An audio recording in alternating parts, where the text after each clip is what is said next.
les amis, comme promis, je vous retrouve aujourd'hui pour la suite des vidéos concernant le jeu Girafe aux cartes. Et aujourd'hui, je voudrais vous parler des défis qui concernent les thèmes action et objet.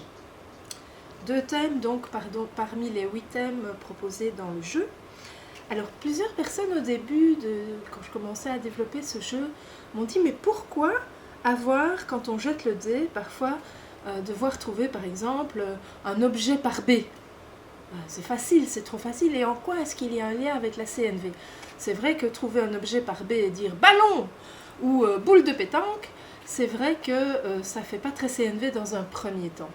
Mais ça prend tout son sens quand on utilise les cartes de défi.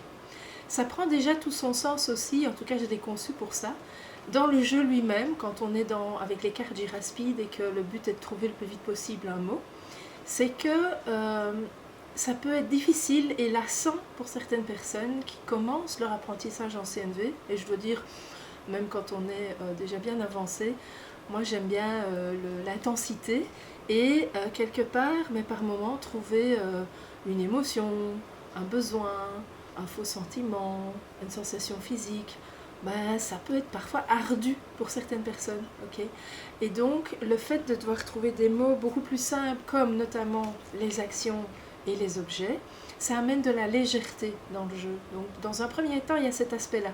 C'est que quand on ne joue qu'avec les cartes Giraspeed, où il y a d'un côté un thème, de l'autre côté les lettres, ça amène de la légèreté et du fun dans la façon de jouer. Okay, pardon, c'est plus facile pour certaines personnes, je pense notamment aux enfants, aux adolescents, c'est plus facile et donc c'est plus léger par moment de trouver un mot pour ces thèmes-là.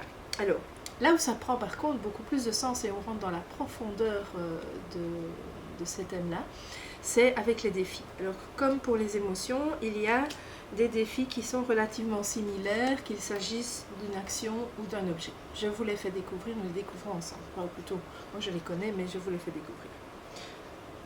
Premier défi, alors je suis sur l'objet. Réfléchis aux besoins qui seraient satisfaits si tu possédais cet objet et envisage de le remplacer par un autre objet qui nourrirait un ou plusieurs de ces besoins. Alors imaginons que j'ai jeté le dé et que je dois trouver un objet par L, la lettre L, et quelqu'un dit un livre.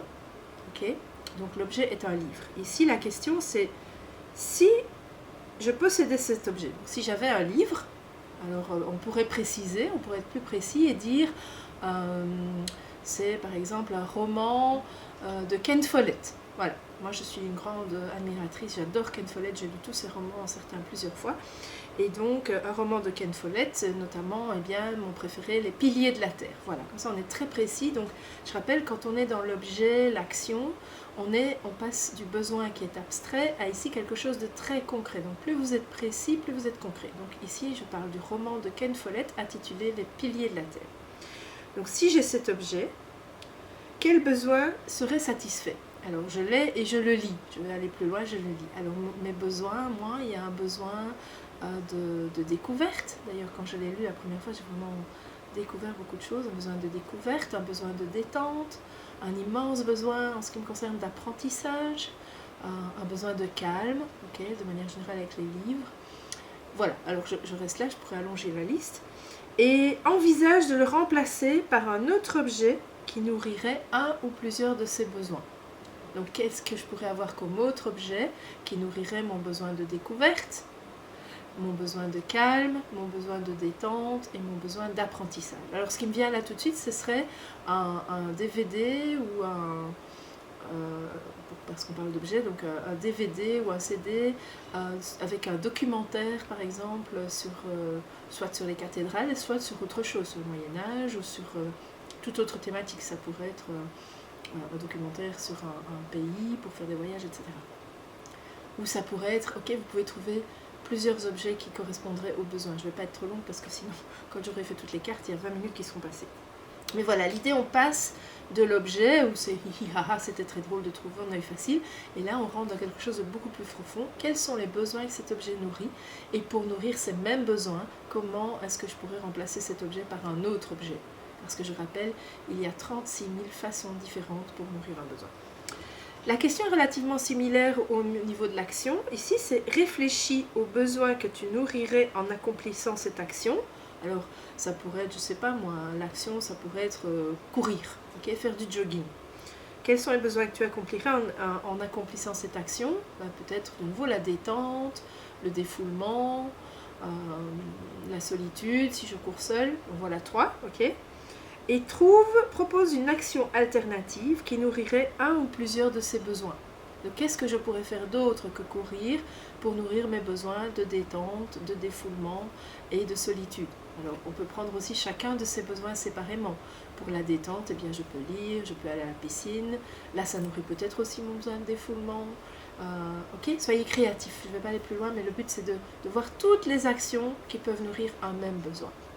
Voilà, ça c'est le premier défi. Deuxième défi qui est similaire pour les deux cartes. Quels sont les besoins que tu satisfais en ne disposant pas de cet objet ou en t'en débarrassant? Alors, essayons d'aller dans quelque chose d'un peu fun. Imaginons, l'objet c'est l'aspirateur. Il y avait la lettre A qui est sortie pour un objet et quelqu'un a dit l'aspirateur. Alors, si je n'ai pas cet objet, je n'ai pas d'aspirateur, quels sont les besoins que je satisfais? Ça, c'est intéressant, vous voyez la gymnastique. Alors, si je n'ai pas d'aspirateur, peut-être ça nourrit mon besoin de repos, parce que je ne vais pas aspirer. Peut-être ça nourrit mon besoin de soutien. Je vais demander du soutien à quelqu'un d'autre. Peut-être ça me nourrit mon besoin de lâcher prise. Tant pis pour les crasses et les poils qui sont... ou peut-être mon besoin de créativité, parce que je dois trouver une autre manière de nettoyer que d'aspirer. Voilà, etc. Ok? Alors, pour l'action, la phrase c'est « Quels sont les besoins que tu satisfais en n'accomplissant pas cette action ?» Je reviens au jogging, aller courir, faire du jogging. Si je ne vais pas courir, peut-être qu'est-ce que je nourris comme besoin? Peut-être mon besoin de repos, mon besoin de calme, peut-être mon besoin de partage, parce qu'à la place d'aller seule courir 1 heure, je vais rester avec ma famille ou avec mes enfants, etc. etc. D'accord? Voilà. Troisième défi, où les questions sont à nouveau similaires. Je reste d'abord sur l'objet. Si tu offrais cet objet à une tierce personne, donc préciser de qui il s'agit. Alors imaginons, je reviens sur mon roman de Ken Follett, Les piliers de la terre, et je l'offre à mon amie Martine.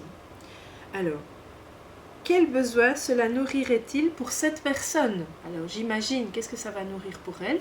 Peut-être un besoin d'attention, peut-être un besoin, alors ça dépend du contexte. Si par exemple Martine doit faire une élocution sur le Moyen-Âge et sur les cathédrales, eh bien ça va nourrir son besoin de soutien.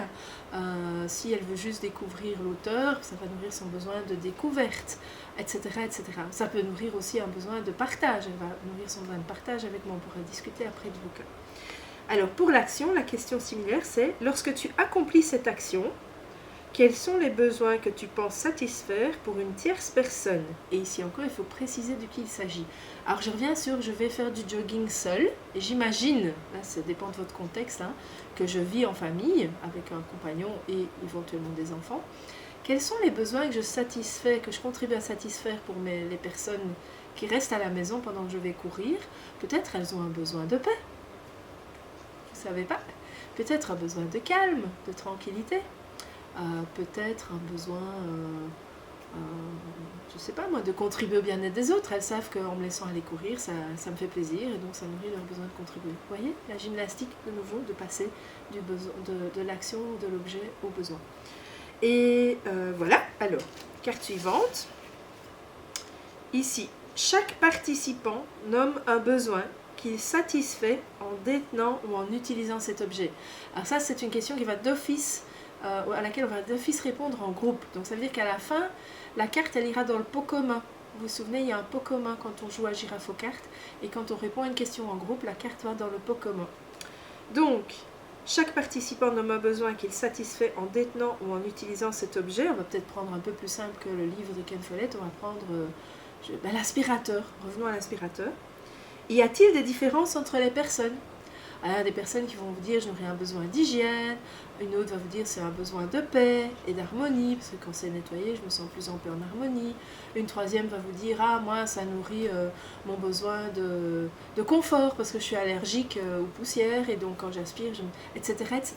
Et l'intérêt, c'est de voir les différences qu'il y a entre les personnes dans le groupe de joueurs, et d'en parler, en fait, d'avoir un échange là-dessus. Pourquoi est-ce qu'il y a des différences, et qu'est-ce que ça veut dire de nous. Et là, on entre de nouveau dans cette subtilité où le besoin, c'est une chose, mais nous pouvons tous nourrir nos besoins de façon différente, en fait. Et c'est une manière de pouvoir s'ouvrir. Vous pourriez être surpris, ça m'arrive tout le temps, en fait, de me dire « Ah bon, ça nourrit ce besoin-là pour toi, tiens, moi, j'y aurais pas pensé, en fait. » Idem pour l'action. Chaque participant nomme un besoin qu'il satisfait en accomplissant cette action. Y a-t-il des différences entre les personnes? Si oui, pourquoi? Je ne vais pas développer, c'est le même principe. Alors, dernière question qui est similaire pour les deux thèmes, action et besoin, action et objet. Ici, trouve un objet, donc c'est la même chose pour l'action, trouve un objet ou une action, commençant par chacune des lettres de la carte que tu viens de gagner ou qui a été retournée. Si tu y arrives, les 2 cartes suivantes sont à toi. On a déjà évoqué ça dans les vidéos précédentes, donc c'est une autre manière de trouver des mots, ok, et de pouvoir gagner des cartes. Bien.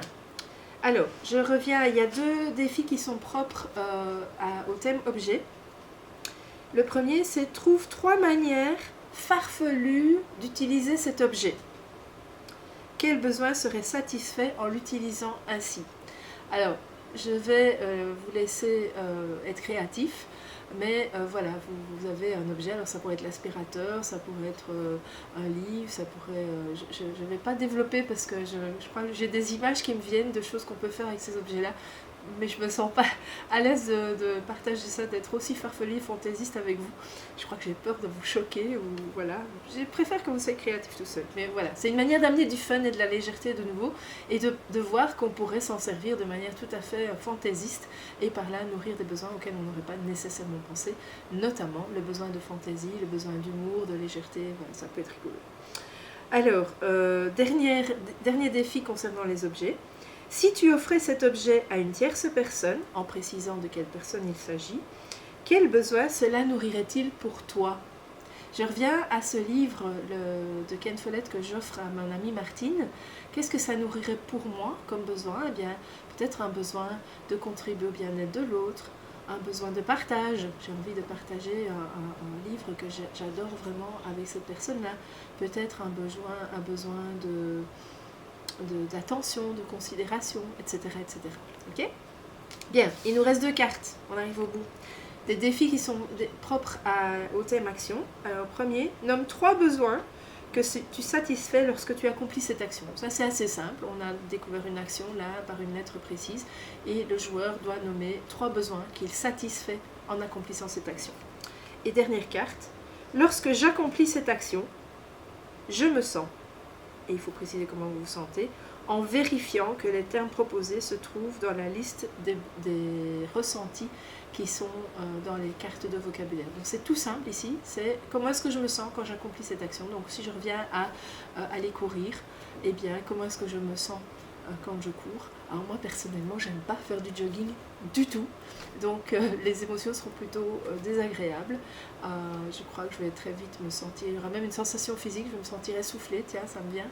Je vais me sentir peut-être un peu contrariée, moi, parce que vraisemblablement, si je vais courir, je vais le faire plutôt en me forçant un peu. C'est pour ça d'ailleurs que je cours jamais.